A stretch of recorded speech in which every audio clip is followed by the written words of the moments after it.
It really comes down to one thing. People who win make up their minds, and then they say, I'm going to do this no matter what it takes, no matter how long it takes, no matter how hard it is, no matter what I have to go through to make this happen. And they start climbing before people, and they keep climbing after other people quit. And that's the secret to doing this. There's no special skill. There's no secret knowledge. There's no magic. In fact, the magic that everybody thinks there is just simply persevering through the hard things that come our way and never stopping. What is up, guys? It's Andy Frisella, and this is the show for the realists. Say goodbye to the lies, the fakeness, and delusions of modern society, and welcome to reality, guys. Today we have Q&AF. That's where you submit the questions, and we give you the answers. The questions can be about anything, by the way. We prefer to keep them about business, life, personal development, but you can ask whatever you want, and you can ask those questions a number of different ways. DJ, tell them how. Guys, you can email your questions into us at askandy@andyfrisella.com. You can also check the link in the description below and submit your questions for a chance to be on our call-ins. You can also drop your questions in the comments of the Q&AF episodes on the tube. All right. And if it's your first time listening, it's not always Q&AF. We have CTI. All right. And there's a big schedule change on CTI coming up. We are transitioning to live format. We are live. We are live, which means we will be live tonight. Tonight. Ooh. What time? Monday. Where do people see us live? You guys can check us on YouTube, or Twitter. All right. So live shows coming at you starting tonight. And we'll let you know the schedule tonight if we figure it out by then. All right, so we got CTI Cruise the Internet. That's where we put topics on the screen. We talk about it. You'll see it tonight. Then we got Real Talk. Real Talk's just 5 to 20 minutes of me giving you some real talk. And then we have 75 Hard Verses. That's where people who've completed the 75 Hard program come on the show. They talk about how they were before, how they are now, and how they use the 75 Hard program to become who they are today. If you're unfamiliar with 75 Hard, is the initial phase of the Live Hard program, which is available in its entirety at episode 208 on the audio feed. Again, that's 208 on the audio feed only. There's also a book available. It's called The Book on Mental Toughness. You can get it at andyfrisella.com. It includes the entire Live Hard program, plus a whole bunch of other stuff on mental toughness. You don't have to buy the book, but if you're someone who enjoys knowing the in-depth knowledge of why, how, et cetera, the book is an amazing option. We sell it out all the time. So if you want the book, you get it at andyfrisella.com. If you want it for free, it's episode 208 on the audio feed. Makes no difference to me. All right. Now, before we get started, we do have a fee for the show. The fee is very simple. We ask you to share the show. All right. Put a lot of work into the show. We don't take ad revenue. It's very simply just on word of mouth. So we ask very simply if the show makes you laugh, makes you think, if it gives you a new perspective, if it's something that makes you better or laugh, do us a favor and don't be a hoe. Share the show. All right. What's up? What's up? What you wearing tonight for the live? I don't know. I mean, I feel like we should dress up or something. I don't know. For our first live? For our first live, yeah. I don't know, man. We'll have to figure it out. Yeah. I hadn't thought about it. Well, yeah, call me so we can figure this out. All right, we'll figure it out. Might wear our Revolution outfits. Hey, man. Do something. It's got to start somewhere. That's what I'm saying, dude. Yeah. It's going to be fucking sick. It's inevitable at this point. I'm excited. Yeah. I'm excited. But I think the live format's going to be cool. It's going to be great. We got great people. Even the people that are not so great, they're going to be in there. Yeah. And we're going to have a great time. That's right. You guys are stupid. Yeah. Yes, we never claimed not to be. Yeah. All right. No, it's going to be great, though, man. But before we get to our live show tonight, we have Q&A. So we are here to make some people better. Yep. Got some write-ins because we got a lot happening. So we gotta get through these. But we got some good. I got 3 good ones for you. Do you? I got 3 good ones. All right, let's do it. Let's knock these out. Guys, Andy, question number 1. Andy, you know George St. Pierre? Yes. The martial artist. I don't know him, but I know who he is. Yeah, one of the greatest, right? Oh, yeah. Okay, so that's what question number 1's about. It's a question about a quote that he has. George St. Pierre has a quote saying that preparation is the antidote to fear. But when does preparation become a roadblock to getting started? Is there such thing as like too much preparation? Oh yeah. I mean, look, both things can be true at once, right? Most people have anxiety, fear from performing and going because they're not prepared. But you could definitely get in a position where you prepare, and never go as well. I call those people success zombies. These are the people that consume all of the information. They listen to all the podcasts. They go to the seminars. They have the ideas. They have the plans, but they think that they have to have some sort of approval to actually start. They believe, like I believed when I was younger, that someone was going to come around and believe in them or signal to them or welcome them into the club before they go. And that just never happens, right? It's a false expectation that we all have, right? We grow up needing approval. We grow up, going to school, raising our hand to go to the bathroom, asking permission for everything. And so it's ingrained in us to get approval before we do things. But what you have to understand when it comes to breaking out of the normal life experience that most humans experience, which is wake up, go to work, get a meager paycheck, go home, try to figure out how to make that work, and then repeat that for 60 years, there's nobody that comes around and says, hey, come here, it's better over here. I'm going to be the closest to that you're going to ever have. And because we grow up and we all know that we don't know what we're doing, we all think we're unqualified. But the secret is, guys, everybody's unqualified. All these people that you look at, all these people that you look up to, they don't have anything that you don't have.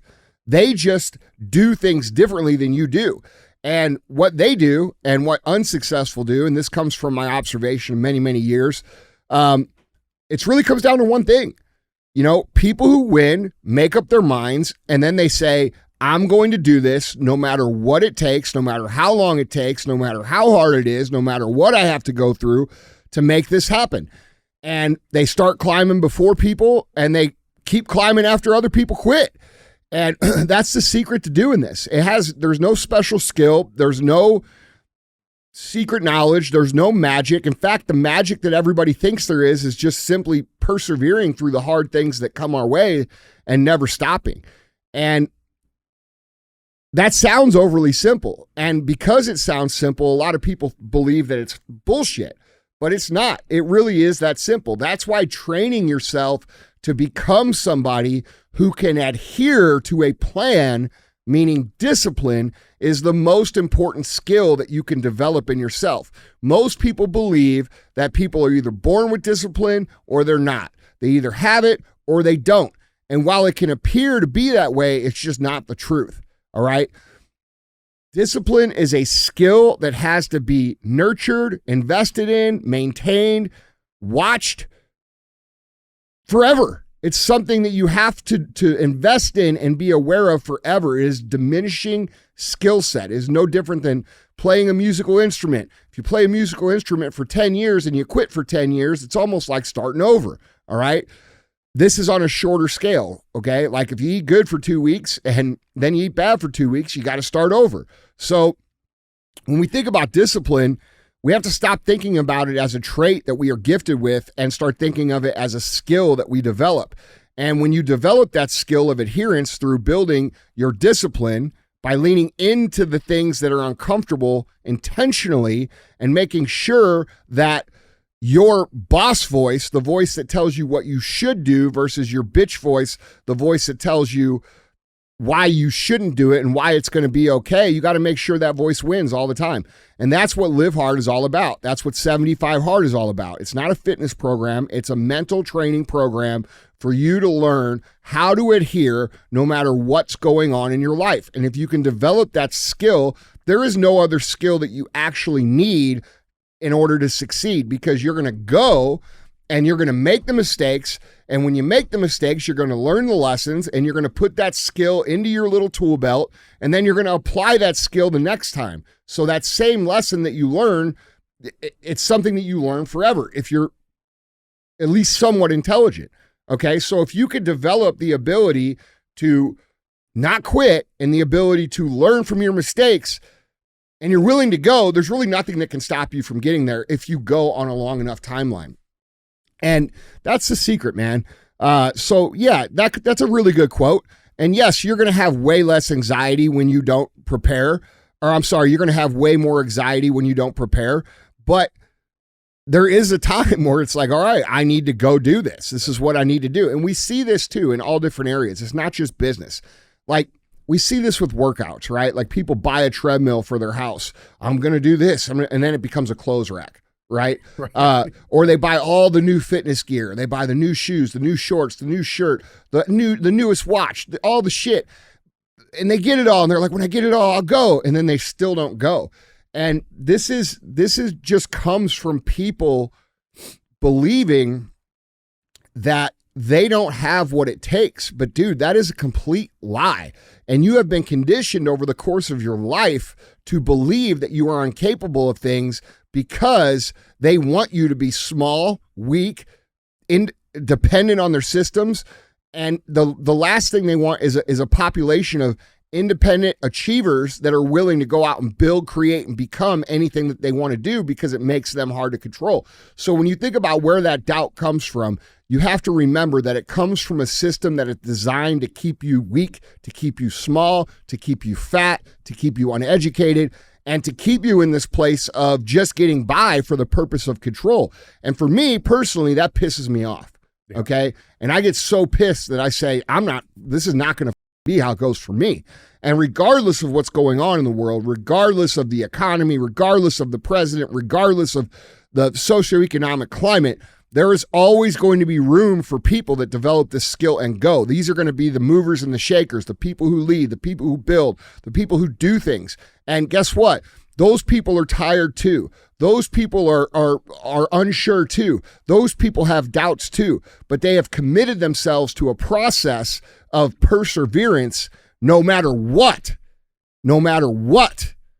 And that's the difference, man. Dude. That is the total difference. Dude, you said something there too. You're like, it's like a rational but irrational fear of being unqualified. And it made me think, like, well, okay, you're unqualified. Yeah, you are, right? You've never done this before. Cool. But like, who's supposed to come and qualify you then? You. Like, who qualifies you? Yeah, You know what I'm saying? Right. Like, And it's an irrational fear in a way. it is, but you can also understand why people have it. Yeah.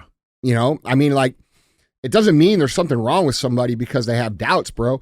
Like, I'm telling you right now, the biggest entrepreneurs in the world, the ones that you see their name on TV every single day, these people still have big doubts about what they're doing. They're still questioning. They're still sitting around with their family and their confidants and saying, dude, what do you think? You think we can actually do this? And then, in spite of that uncertainty, they're willing to go anyway. And that's the biggest difference, dude. So you can't blame people for feeling that way, but that's just another thing that we have to overcome, right? Yeah. And overcoming that is really easy, dude. It's really easy because once you start, you're like, that was it? Yeah. Like that was all it was? Like, every time I faced a big challenge in my life in business, and then I went and did it, I was like, dude, I should have done that years ago. I should have done that years ago. I think the first time I learned that lesson was, we opened our first retail store in 1999, and it took us 5 years to open our second store. We could have opened that second store probably the second year or the third year, even though business was low. We probably could have done it, but we were afraid, and we thought that it wouldn't work, and we thought that people would steal from us, and we thought that it would be, all these things. And the moral of the story is that all these things that you think about are probably going to happen. So what? It's normal, bro. And I always come back to that quote that I picked up from that movie, The Edge, with Anthony Hopkins. He says, what one man can do, another can do. And I just firmly believe that in my soul. I think there's outliers. There's definitely people that are born with maybe a propensity towards a certain skill set. But for the most part, most of the people that you look at and you admire, these are people that are just like you. These are people with no special gifts that are just made up their minds that I'm doing it no matter what. And they do it. And you know what? There's a big cost to that, but there's also a big benefit. I love it, dude. I love it, man. Guys, Andy, question number 2 Andy, how do you stay true to your word? I often say yes too quickly without weighing other commitments. I want to be reliable and maintain integrity, but how do you balance being helpful and knowing when to say no? Oh, man. That's a tough one. Yeah, I think it's a tough one when you care about people. When you're a truly good-hearted person and you have good intentions, it's really easy to get in that trap where you make promises that you can't fulfill because you want to say yes to everybody. And what ends up happening is everybody ends up upset with you because you can't keep your commitments when in reality, all you meant to do was to do the right thing. I've fallen into that trap many times, dude. I still fall into that trap, to be honest. And it's something that I struggle with, but here I am 27 years into business and I'm just finally learning how to just say, no, I can't do that right now. Right. You know what I'm saying? I got too much going on. I can't do it. And what I've come to find out is that people respect that a lot more than they do when you just like kind of, give them wishy-washy answers or, say obviously yes to things that, you intend to do, but can't get done. And just like anything else, dude, this is something that you have to practice. Yeah. It's something that you have to do over and over and over again, to feel comfortable doing it. And a lot of people have no problem saying no. Like my brother has never had that problem.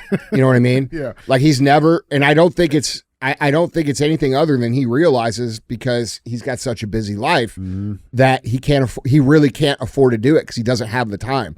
He's got the 3 kids and he's got businesses and all these things. And I've learned a lot watching him kind of set that boundary for myself. That's really what it comes down to. It's a boundary line. Yeah, for sure. Yeah. And you have to just understand that in order to be the person that you need to be, that's going to benefit the people around you the best. It's going to require that you don't do the things that take away from that and that you concentrate very heavily on the things that do.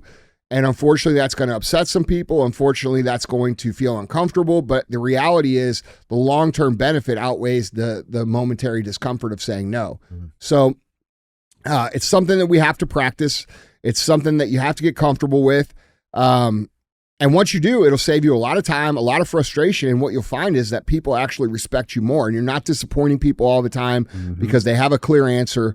And things work out better when you learn to say no effectively. Yeah. I feel like it also too helps when you do end up saying yes because it makes that even more. All right, cool. Yeah, for sure. It makes your time more valuable, bro. Yeah. People respect your. When you have boundaries, dude, people respect the time that you do give them a lot more.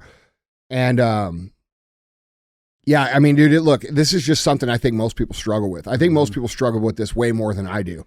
I think people have a really, really hard time because they perceive it as confrontation when in reality it's not confrontation, dude. No, it doesn't have to be. It's just real. Yeah. You know what I mean?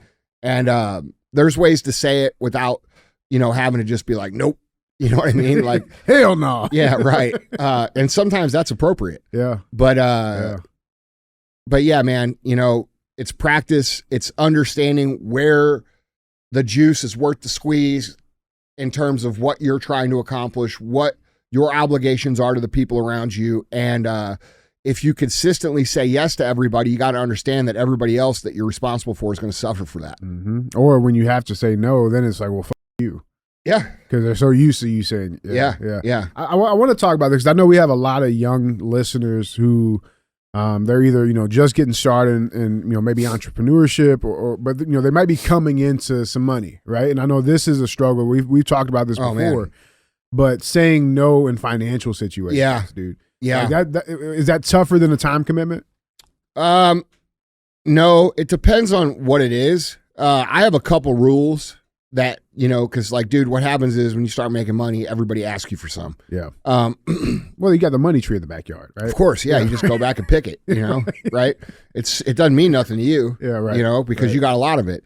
They don't take into consideration the decades that you've paid to be where you are, right? Now you got it and I don't have it, so give me some of it. Yeah. Right. And that's what happens. And people come out of the woodwork and, some people you say no to, and they never forgive you, man. I mean, I've lost family members over $500. You know what I mean? Not immediate family, but you know what I'm saying. But I mean, dude, I have a rule, and the rule is very simple. If there's a need, and if I'm going to accommodate that need financially, it's always a gift. It's never a loan. And the reason that I do that is because the loans never get paid back, and I don't want it to ruin the relationship. So that's one of the things that I do. And then, obviously, it's got to be a real need. It can't be just bullshit. Yeah. And we also have to understand this. When you do have financial resources and you're constantly, and you have people that you care about, and you start to bail them out, then you're handicapping them on their ability to actually overcome challenges in their own life. And we see this a lot, dude, right? You're saving them. Like, yeah, dude, like you see this with people who get on drugs, right? Like people who have a family member that gets on drugs, and they try to do all these things for them, and then that person becomes dependent on all those things, and then they're ruined. So unfortunately, you do have to say no in most of those situations. And when you do say yes, I do it the way I said, because I don't want to first of all, I can't keep track of loans and shit. But I don't want to ruin the relationship. Yeah, bro. There's a saying. It's like, bro, you ever got like somebody that you just like, they annoy you, don't want to see them, just loan them $20. Yeah, that's right. That's right. That's right. Never see him again. That's a fact, dude. That's real, man. I love it, man. I love it. Yeah, it's a difficult thing for people, man. It's a hard thing. And like, dude, when you start making a lot of money, it's really no different, because you'll take care of people in big ways, and the same thing kind of happens. You know what I mean? So you got to understand, I guess what I'm saying is you have to understand what you're doing without the expectation of that are unrealistic, right? Yeah. I think it's good karma to help people when they really need it. Yeah. That's my personal opinion. Yeah. When people start to know that you believe that, people will start manufacturing situations to squeeze you for it. And you've got to be smart enough to identify that. And when those people start doing that, you got to cut them off, because now they've flipped that switch in your mind to say, okay, this is my friend Andy who's doing me a huge solid, to this is a solution to my problems. Right. And nobody wants to be seen as a solution to problems by people who pretend to be their friends. Yeah. It's like, it makes me think too. It's like, are you really helping them? You're not. If you're solving their fucking problem, you're not. Like, they're not solving nothing. That's right. You're not helping them. You're not really helping them. Yeah. Yeah. That's so real, bro. That's real. You're not helping them. You're band-aiding the situation and further handicapping them down the road. Yeah. That's the truth. Yeah. Bro, that's some real shit, man. Yeah. That's real. Let's get our third and final question, man. We're going fast. Moving and grooving, dude. Yeah. Third and final question, guys. Andy, question number 3. Hey, Andy. Hey. I love your content. Been listening for 7 years. Do you think attitude or knowledge of the job is more important? I'm in a division of construction service, and I have an employee who is really good at his job, but his attitude is crap. I'm nervous about him growing with the company because he would be leading a crew potentially someday. I'm afraid that his attitude would completely ruin the culture of the company. Any thoughts on that? It will. 100% it will, especially if he's good. Oh, man. Yeah. Because here's what happens. The guy that's real good, the other guys on the team look up to that guy. That guy's got leadership capital because he's good. And he has more leadership capital than the guys that are bad. This is just the natural progression of things, right? Like if you're going to locker room and you got a guy that rushes for 300 yards a game and is kicking ass, he's probably going to be somebody that everybody else looks at to hear what he has to say. With or without that captain. Correct. Patch. Yeah. Correct. Yeah. And when that person doesn't have the right attitude, it's completely destructive to your culture. So yes, your instincts are correct. When it comes to hiring, you want to always hire for attitude and culture and then teach skill, not the other way around. You're never going to hire for skill and then get someone to accept a new culture, because usually when they are high skill, they are also high ego. And when you have a high ego, it's hard to get someone to humble themselves enough to realize there might be a better way or a way that helps other people, right? Yeah. You can't teach that. No. Let me go back. Not usually is high skill, high ego, but a lot of times, okay? Mm-hmm. A lot of times people are high skilled because they are humble. Mm. You got to be able to tell the difference. Yeah. You know what I mean? Yeah. But yeah, dude, having somebody on your team who's high skilled, bad culture, if you already know that, like if you already see this, I would already be making a plan to get rid of this person and replace him with someone with a good attitude, no matter how good he is. Because eventually, no matter what happens, if he's got a bad attitude and he's got an abrasive relationship with the leadership, he's going to spread that amongst the team. Mm. And you can't have that in an organization. Yeah. You know, that's why you see major league teams or NFL teams, you know, sometimes they'll be trading a guy who you're like, why the fuck did you trade that guy? Like, right. That's our best guy. Well, usually there's some shit going on in the locker room that you don't know about that they don't want to make public. Mm. And so bad culture fits have to go. And even if you replace them with someone who's maybe a little bit less skilled, but great with culture and attitude, that makes up the difference. Mm. And you can get somebody to learn better skills. So, Yeah. you know, it's easy to talk about. It's hard to do when your best salesperson or your best builder or your best performer, and you think, we're going to have to get rid of this guy. This guy's the whole reason that we're doing this. But that's not true. Okay. You gave that person the opportunity. You're running shit. It's your fucking game, not their game. And you have to remember that. And there's no one person that's going to make or break your company. You know how many times I've been told in my life when someone's, you know, gotten fired or I've had to, it's all downhill from here. Mm-hmm. You fucked up. Yeah, we're going to crumble. You're going to crumble without me. You know how many times we crumbled? 0. Okay. So let's be real about this. Your job is to build an amazing company that benefits you and the people that you're building with and their families and your family. And you can't do that with someone standing in the way because they got a bad attitude, because they're telling people, oh, you know, we got to squeeze an extra half an hour out of lunch, or we could do this, and the boss won't say anything. That's bullshit. The right person will have high skill and say, all right, boys, let's get back to work. Let's make sure this happens. And if that's not happening, you got the wrong people. You know what I mean? Yeah. Can't build with the wrong people. You just can't do it. You brought up humility in this sense, talking about skill versus attitude. I want to dive into that a little bit because I think it's important. It's like the psychology of it. You have a guy that thinks he's great and is great. He's kind of tapped out on. That's correct. So like let's talk about it a little bit. Well, yeah. I mean, that's the paradox of humility, right? Everybody talks about how success. Like, okay, let's just use an extreme example. Let's use Conor McGregor. Okay. Right. Conor McGregor is, to most people, probably the least humble person that you could think of. Yeah. Okay. I like that shit. You look up cocky in the dictionary. Yeah. I like picture of him. I love that. Yeah. I like people like that. Yeah. Okay. But what you have to understand is that he is not cocky when he's learning his craft. When he's in the gym and he's learning how to play better, learning how to fight better, learning how to jiu-jitsu better, learning how to strike better, he's not cocky. Okay. But when he goes out to perform and do his job, he's telling himself, I'm the baddest on the planet. Okay. So there's a dichotomy here, and it is humble in preparation and confident or cocky in execution. Okay. And that's where we have to find that line where we ride. Yeah. So it's and the paradox is that when we look at successful people, a lot of people will say, oh, dude, that guy's just a cocky. But in reality, humility is required to even get to the level that they're at. So you're misjudging what that actually is. Okay? Yeah. That's not cockiness, bro. That's the result of years and years and years of humble preparation.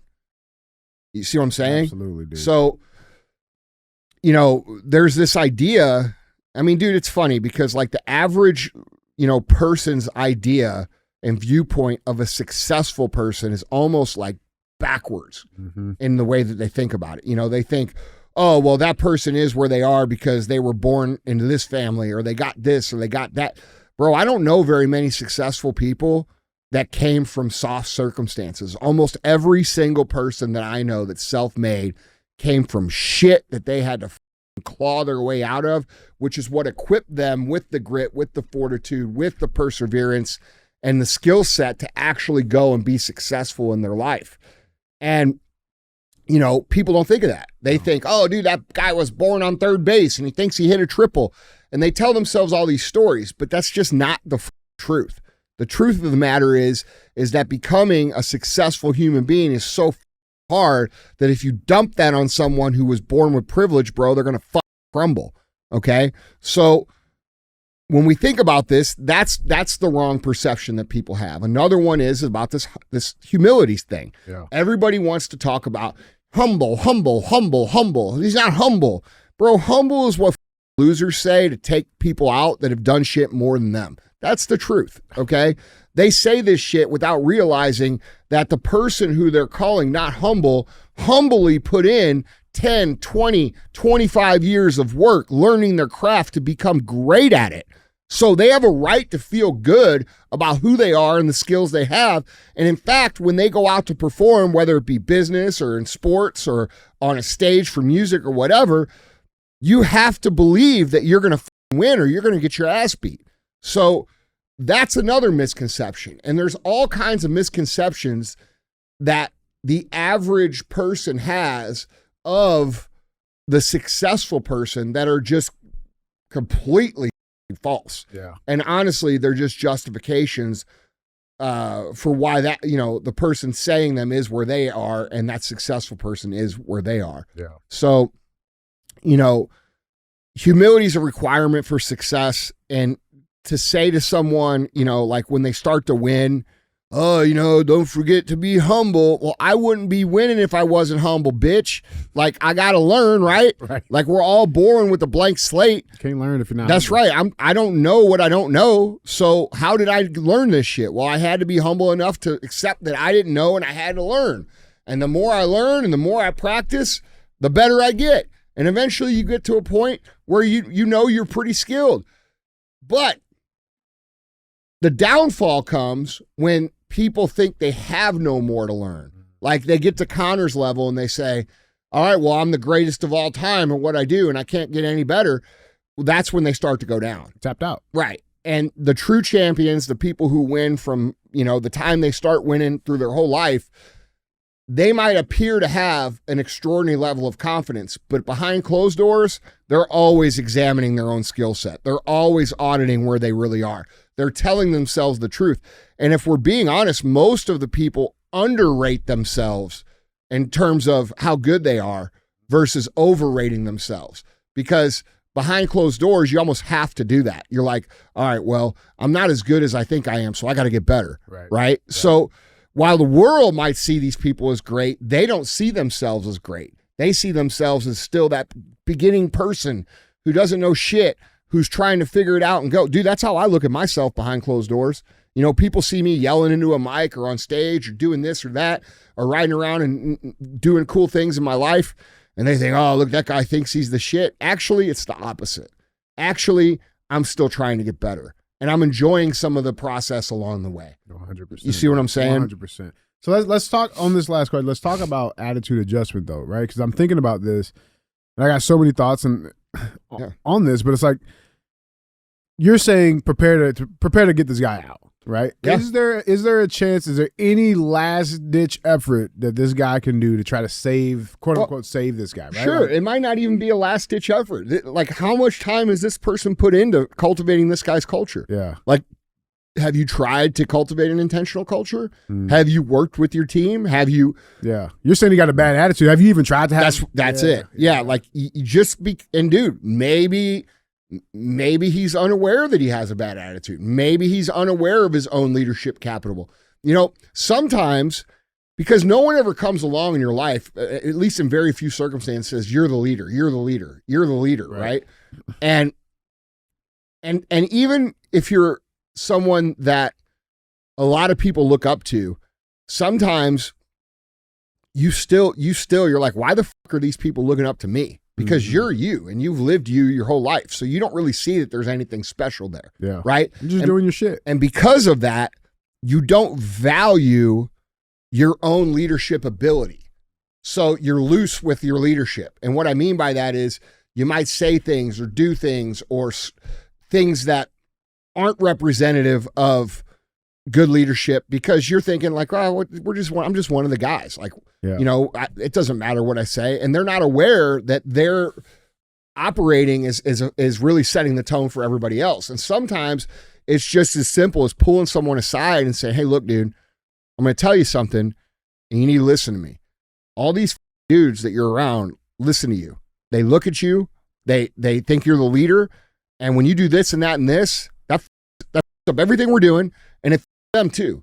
Okay. And the second part of that is where you can really get people to start paying attention, because when it comes to yourself, people are willing to look at things differently. But when they know that their bad behavior or their bad attitude or their bad performance is affecting the person to the left or to the right of them, that changes the game. Yeah. And so sometimes it's just about making these people aware, like, hey, Joe, I don't know if you know this, dude, but like, yes, you're the best skill guy here, but you're also a leader. And when you do this and this and this, that prevents us from being able to do this, which ultimately hurts you because I can't grow the company to pay you more. Right. Okay. Right. And on top of that, your buddies, Mike, Tom, and Josh over here, they're not going to make as much money. And you know for a fact they're struggling. So when you do this, this is hurting them. And just pointing that out to people usually straightens it out. Yeah. Yeah, but that's so it made me think too. Like, have you ever had these conversations with your employees that maybe started just smelling themselves a little too much, right? And like sometimes you got to have, hey, yeah, you might be great, Joe, but like you didn't build the fucking Arc to Triumph. Well, yeah. You know what I'm saying? Like you have to knock them down just a little bit. Sometimes it depends, but if that's the case, if it's the case where you go and have that conversation and then there's like pushback on it, like, yeah, but I'm the best. That's a bad sign. Yeah. That's a bad sign. Okay. Like being the best with your skill is not being the best teammate. Self. Yeah. It's just not. Yeah. Being the best incorporates great performance and great leadership together that makes everybody else around you better. And that's typically what companies will pay a lot for. You know what the most valuable skill that companies will pay for? Is the ability to replicate good performance in other people. So if you're a good performer and you could figure out how to make the three guys next to you just as good, you're invaluable. You cannot be fired. You cannot be fired. You have to be paid more. You understand? Absolutely. Because you become a linchpin in their company, dude, a part of the company that cannot be operated without you. That's a huge skill. So if you take it a step further, and let's say Joe's listening right now, and he says, "You're right. I'm kind of you know what? You're right. I do have to help these dudes develop." And then he starts doing it. Now he took his value as a team member or employee through the roof. Okay, so that's the game. The game as an employee is to be great at what you do, undeniably great. Okay, not a little bit better than everybody else. Yeah. Dominating everybody else. And I know they're your friends and I know, this and that, but dude, at the end of the day, the that puts the fucking ball in the net the most makes the most money. Okay. If he can make the team around him better. And that's the game. The most valuable skill you can have is high performance with the ability to replicate it in other people. If you can do that, bro, there's nothing that can stop you. Dude. I love it, dude. Yeah. Guys, if that can't make you better this week, I don't know what can. Yeah. That was great. First Form Energy can. That was yeah. Get yourself a little can of freedom right here. You know what I'm saying? I love it, dude. I'm on the slim today. Yeah, that's what it is. I'm on the slim can. I'm with it, dude. I'm on an energy diet. Yeah. Well, guys, Andy, dude, that was 3. Yep. All right, guys. We will see you tonight. What time? 7 p.m. Central Standard. 7 p.m. Central Standard Time. We are going to do a 2-hour live, 7 to 9 roughly. Yeah. Okay. Tune in. Come see us on YouTube, and we will see you there. All right. Don't be a hoe. Share the show.